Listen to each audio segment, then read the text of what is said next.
africaine, africain, congolaise, congolais, j'aimerais commenter une vidéo. Continuez.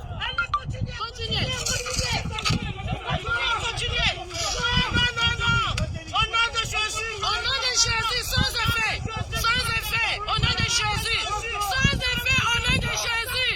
Sans effet, au nom de Jésus. Sans effet. Sans effet.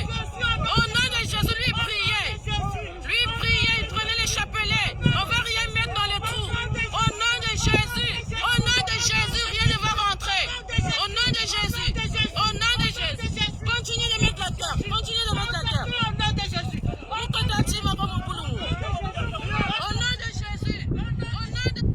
Voilà encore le mal congolais qui va ronger encore longtemps le peuple congolais.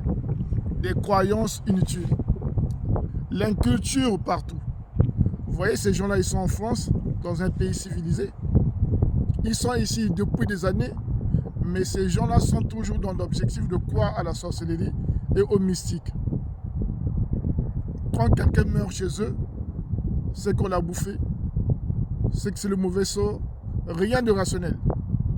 Quand quelqu'un réussit chez eux, c'est qu'il a donné son père, sa mère. Chez eux, rien ne se fait par l'homme lui-même. Tout est miracle chez les Congolais aujourd'hui. Ça s'appelle de l'inculture. Les gens naissent et les gens meurent. C'est comme ça, c'est la loi de la nature. On ne peut pas toujours mettre le démon partout. Quand on est au chômage, c'est le démon. Quand on gagne de l'argent, c'est qu'on a fait un pacte avec Satan.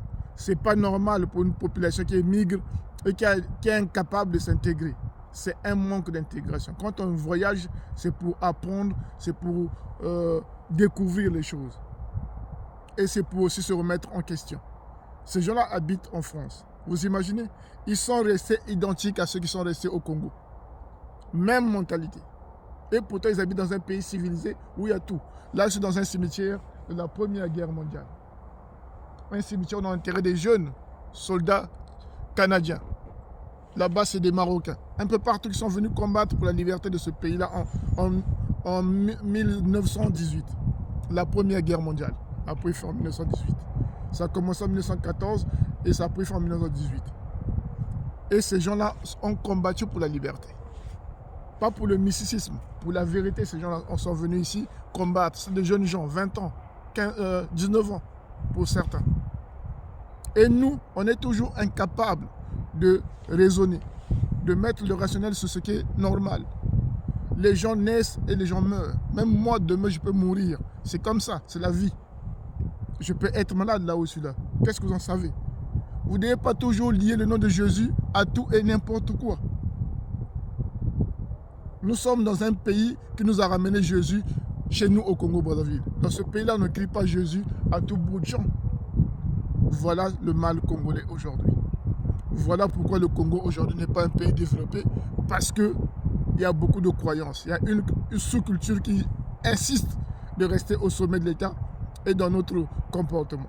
Nous avons du mal à nous lever ces idées obscures, de toujours mettre Satan dans nos vies. Jamais, jamais la logique chez nous. Il faut que nous puissions condamner ce genre de comportement. Parce que ces gens-là qui habitent en France, qui ne veulent pas s'intégrer, et c'est les mêmes gens qui ramènent ces mêmes comportements au Congo. Et voilà qu'au Congo, on brûle les gens de sorcellerie, on jette les enfants à la rue parce qu'ils sont accusés de sorcellerie. Aujourd'hui, la sorcellerie crée beaucoup de désordre dans notre société et notre civilisation. Beaucoup de gens perdent leur vie à cause de ces accusations infondées. Nous devons dire stop. Il faut que les gouvernements congolais prennent des lois qui protègent les individus. Parce qu'aujourd'hui, les gens qui ont Alzheimer sont considérés comme des sorciers au Congo-Brazzaville. Des enfants qui naissent avec l'hyperactivité sont accusés de sorciers. Le gouvernement ne doit pas accepter ça parce que c'est des dégâts qu'ils font au niveau de la société. Nous disons non à ce genre de comportement. Il faut voir ce genre d'individus en costume, cravate, mais malheureusement dans leur tête, tout est vide. Regardez, c'est des pères de famille. Mais c'est quoi ça? Au nom de Jésus. Au nom de Jésus. Sans effet, sans effet. Au nom de Jésus, au nom de sans effet, sans effet. Sans effet, sans effet. Au nom de Jésus. Au nom de Jésus. Au nom de Jésus. Au nom de Jésus. Au nom de Jésus. Ce sont des pères de famille, des mères de famille, et voilà le raisonnement. Imaginez les enfants qui vont grandir dans cet univers-là. où papa croit à n'importe quoi et maman croit à n'importe quoi. Voilà le malheur de notre pays. Il faut que nous puissions lutter contre l'obscurantisme, contre l'inculture, pour mettre la culture et l'intelligence au sommet de notre société. Merci.